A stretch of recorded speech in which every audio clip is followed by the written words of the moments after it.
Good morning, good afternoon, or good evening, depending on where you happen to be right now.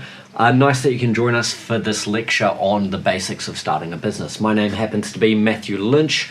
I have a PhD in Entrepreneurial Mindset, and I'm from the Høgskolen in Østfold, which happens to be in Fredrikstad, Norway, for those who don't know. Right now we're filming from Drivhuset, which is focused on helping move people from ideas to creating real businesses in the student community. So they've invited me here to give you a quick talk on the basics of starting a business. As the topic says, it's the basics. So we're not going to go super deep into the details, get too much into the weeds, but instead we'll just look at the simple basics. In order to really answer this question though, I think we should start with the simple idea, which is trying to think about what do we actually mean by a business. So if we start with this question, what do we mean by a business? I imagine many of you listening will have your own idea about what a business is. You'll have your own thoughts that pop into your head. Maybe some of you will think of a business as being more like this one here, with a lady washing her hair, the hairdresser type thing, where you work for yourself, you have a small business, you turn up every day. If you don't get out of bed, you don't get paid. And so some of you think of business as being like that, whereas others might think of business as being something more complex, a big office space with heaps of computers, desks, those kinds of things. I would say both are true in terms of what you can do to start a business, but many of us start with the simple side, maybe something that resembles being more closely to having a job, where if we don't get out of bed, we don't get paid. But over time, if we build that up and we scale that business, we end up with something that's slightly more complex, like the office space we see here. So the goal is always to try and build something that's bigger, that scales when we talk about business. We don't want to just start a job where we get stuck in the routine of having a job. Because if we think about businesses as a job, then we could say that actually they're less safe, they require a lot more stress, you spend a lot of time managing your small business. So if we're going to be in business for ourselves, we want to think about what scales. And so I really like this definition that comes next about what's a business. And this definition comes from Bill Owlett, who's probably one of the most famous entrepreneurship teachers right now out of MIT. Who's written a great book called Disciplined Entrepreneurship. I recommend looking at it if you want to start your own business. But he provides this definition here of what a business is, which is to provide customers with a solution that other businesses cannot nearly as well, right? And so I really like this definition because we can break it down into certain parts. The first part is the most obvious part. You need customers, right? So if we think about what's the minimum bare requirement for a business, it's paying customers. Now I know that sounds like a Captain Obvious statement, but you'd be amazed at how many people don't spend enough time focusing on the basics. The next part of this definition focuses on a solution, right? You only create solutions for people who have problems. So I really like this idea as well, that we know who our customers are, and we know what their problems are, and then we provide a solution that other businesses can't do as well. So if we break this down, what we end up with is three key parts that are the basics to a business. Now you might be looking at this and say, hey Matt, great analogy, but you've got 4 squares there. Can't you count at least whether or not it's 3 or 4? And the answer is, well, there's 3 key points that we need to make a business operate. But there's a 4th one that's kind of obvious as well that we'll discuss very briefly, that can be very simple or it can be very complex. So we'll slip in that 4th one towards the end to think about when you're starting your own business. So let's start with point number 1. What's the key thing we need for a business? And the answer is customers. In order to really make a good business work, at the basic level we need to know who our customers are and what they want. One of the typical problems I hear from young people or people who are starting their business for the first time is I ask them, who's your customers? Who is your customer group? Or who's your niche? And the typical answer that comes back from people is everyone. But I'd say to you this, if everyone's your customer, then no one is your customer. Trying to sell to everyone in the beginning is a recipe for failure. So I would really encourage people to think about in the beginning to try and segment who their customer groups are and pick one particular niche to go for. Now, when I say this, that everyone cannot be your customer as a startup, what I notice happens is instantly people sort of start to scowl at me and think, yeah, but that's not true. Surely it's possible to create a startup that sells to everyone. And I would argue that I've never seen a successful startup that sells to everyone. Maybe there is one out there that exists, but generally speaking, everyone needs to pick a niche and to start with that niche. And what I often hear is the typical pushback from people who initially think about the statement that everyone can't be your customer, is they say, yeah, but what about businesses like Colgate? You know, they have everyone as their customer because everyone brushes their teeth, everyone needs toothbrushes and toothpaste. That's true. Colgate does have everyone as a customer, but the thing is, Colgate isn't a startup. Colgate is a multi-billion-dollar business that has distribution systems in place, has a lot of capital, has a lot of people working for it. As a startup, you don't have any of those resources behind you to back you. So in the beginning, you really need to think about how to focus your efforts, and you need to have a laser-like focus on picking one particular customer group that you're going to do your best to enter and dominate that particular niche to make sure that you own that niche as yours. A really good example of how this works comes from the theoretical framework called crossing the chasm. If any of you want to go deep into that idea of that picking a niche and owning that niche, then crossing the chasm is a great theoretical framework to think about that. Now, the next step, again, it sounds obvious, right? Once we've picked our customer group, we need to know what do they want. Sounds obvious. However, you'll be surprised by the number of people who don't really understand what their customers want. When we talk about what do customers want, we need to think about it in terms of what emotional triggers cause them to make purchases. We need to think about, at a deep emotional level or a psychological level, what is it that drives their purchasing behavior? Often we think of things in very, very simple terms. If we think about why do we buy a Porsche, no one buys a Porsche to get from A to B. People buy Porsches because it has things like status, it has things like brand, it makes you feel good about yourself. All of these emotional triggers that relate to particular items that we buy, we need to begin to think about what do our customers really want at that deep emotional level. So once we've dealt with point number one, which is our customer groups, what do they want and who do they want, then we can start thinking about point number two.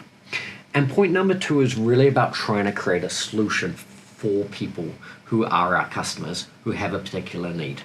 And one of the reasons why we pick a customer niche with a particular need is that if we know exactly what people want, then our solution can absolutely hit the nail on the head. Our solution can do a great job of solving that particular customer's problem.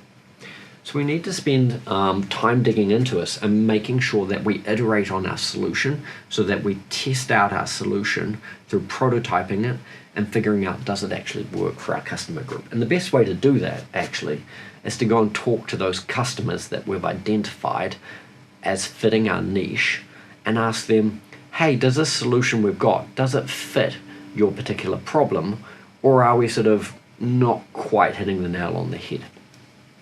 So when we think about businesses as solutions, it changes the way we operate, right? We stop thinking about instantly how do we make money. We stop thinking instantly about business models, all those kinds of things. Instead, we focus on creating a solution that works.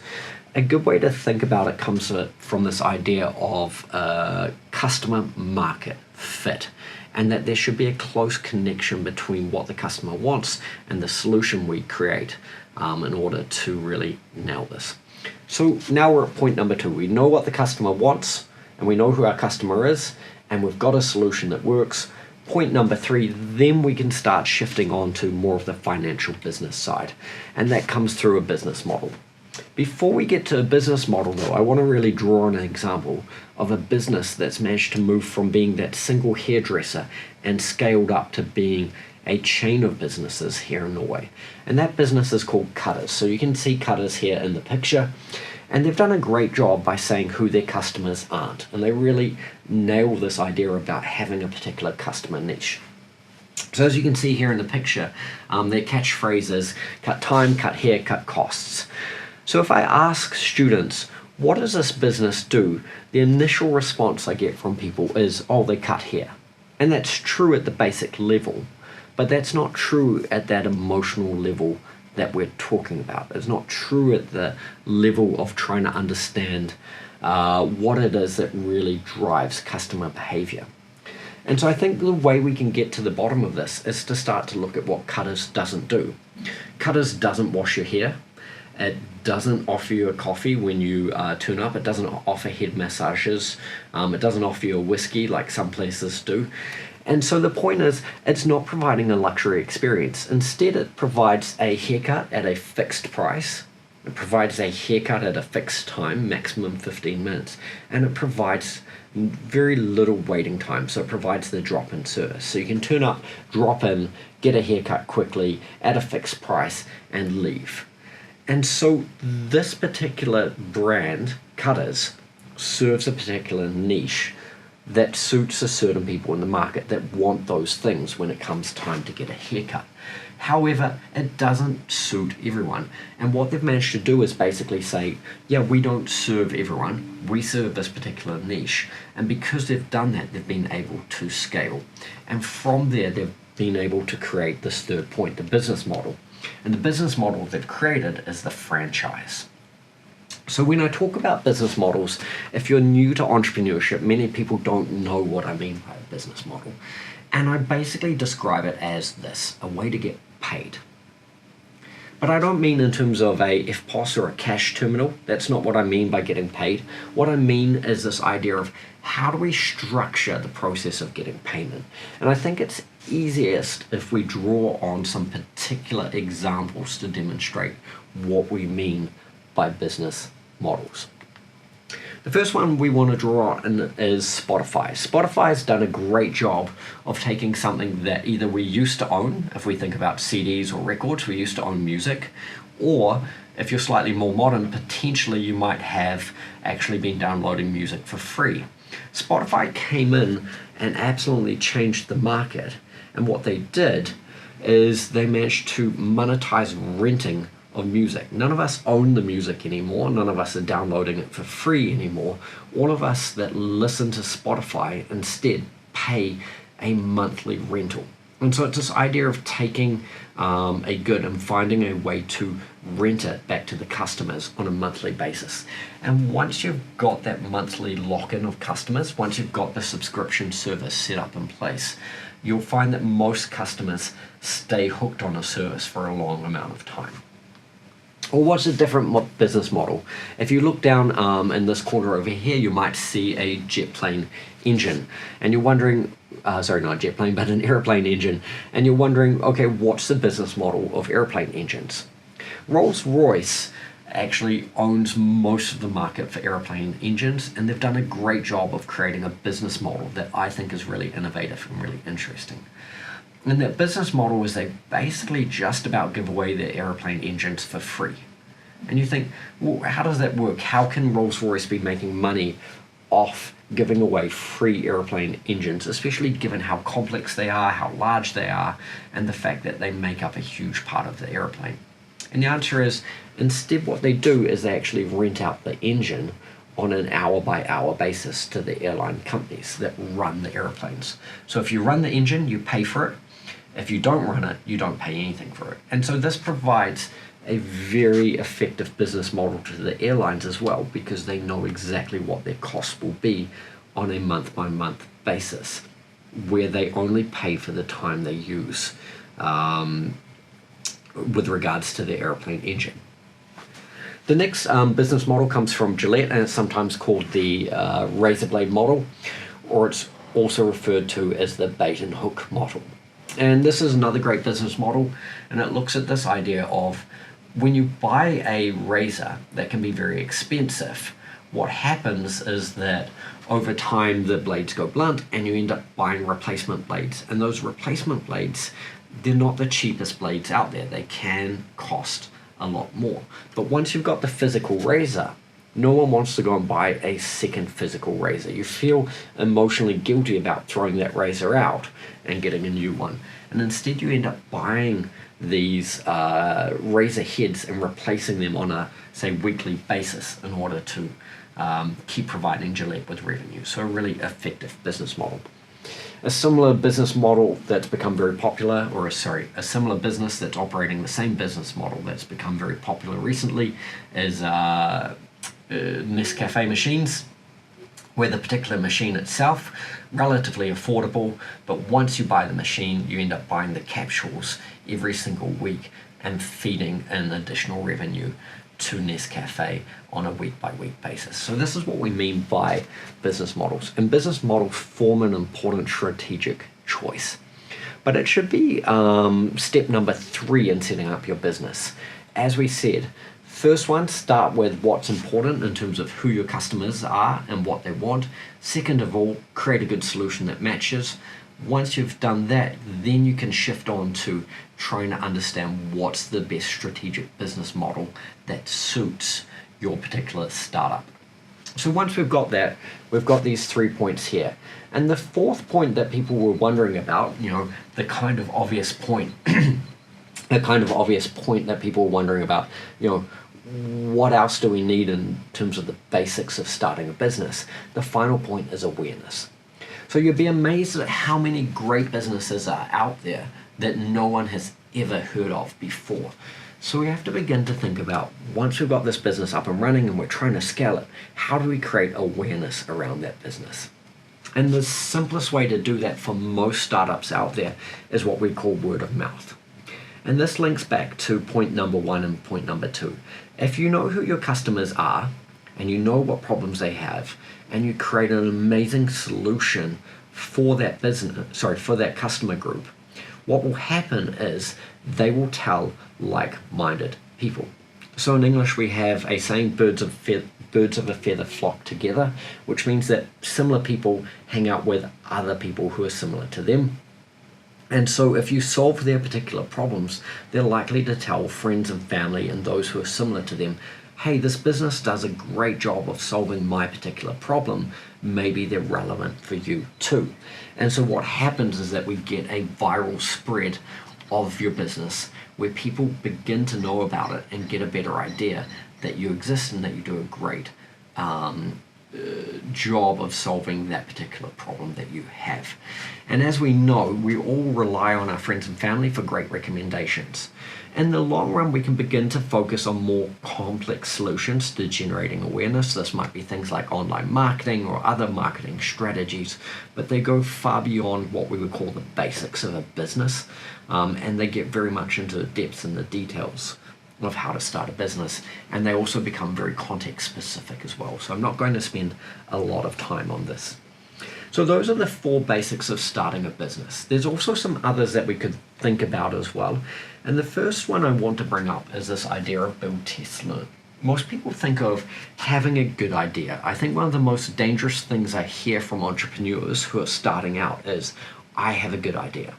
And the reason I think that's dangerous is simply that we get fixated on proving that this idea is good. And instead we don't go out and test whether or not that's the truth. We don't go out and test whether or not it is in fact a good idea and whether or not our customers want it. A way to get over this is to change our mindset, to flip our mindset and think about it more from this build, test, learn point of view. And the idea is that we build the minimum viable product, or we build the minimum test version of our business, and we go out to customers and we test whether or not they want it. We gather feedback, we gather information, we gather data, and from that we can begin to learn, is this working? And if it is, great, we can update the business model, we can update the business plan. If it isn't working, that's great as well. We can learn from that and update the business model, and change what we're doing. So the whole time we want to go around this build, test, learn loop. This build, test, learn loop, it comes from a guy called John Boyd, who invented the OODA loop, and it's basically about trying to think about how two fighter planes used to engage in dogfights. And the idea was that if you could move around quicker than your enemy could, then your enemy could never shoot you down because you were moving too fast and they would never have the chance to shoot you down. And applying this idea to business, we say that if we can iterate and change our business and update our business faster than the competitors can, faster than the market moves, then we have a much higher chance of success because we're gathering new data and learning the entire time rather than staying fixed in one position where our competition can beat us. The next point that can never be underestimated is the value of having a good team. Right? Find good people to work with. No great businesses were ever built alone in a vacuum. No entrepreneur is an island. You have to go out there and find a good team. The other thing I see people typically doing wrong is that they try and keep their business a secret, right? They don't want to tell anyone because they're afraid their idea will be stolen. I would encourage you to do the exact opposite. Go and tell as many people as possible, and what you'll find is most people out there in the world, they're pretty helpful, they're pretty nice, and they'll want to be helping you. They'll put you in touch with new people, they'll give you ideas about how to update your business idea, and they'll generally try and help you along the way to achieving your business goal. And then the final problem that I often hear pop up from people who want to start a business is that they don't have enough money. Now, I'd say you don't need more money, you need a better plan. And in order to do that, you need to leverage the resources you have. And people often think of resources as just being money. That's not true. We all have a lot of resources out there, and those resources include things like our network. So who do we know?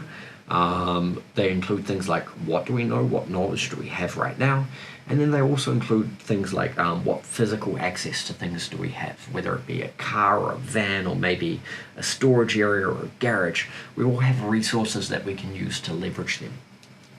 At least here in Norway, we have a really strong coffee culture, and that's one of the best resources we can leverage as well.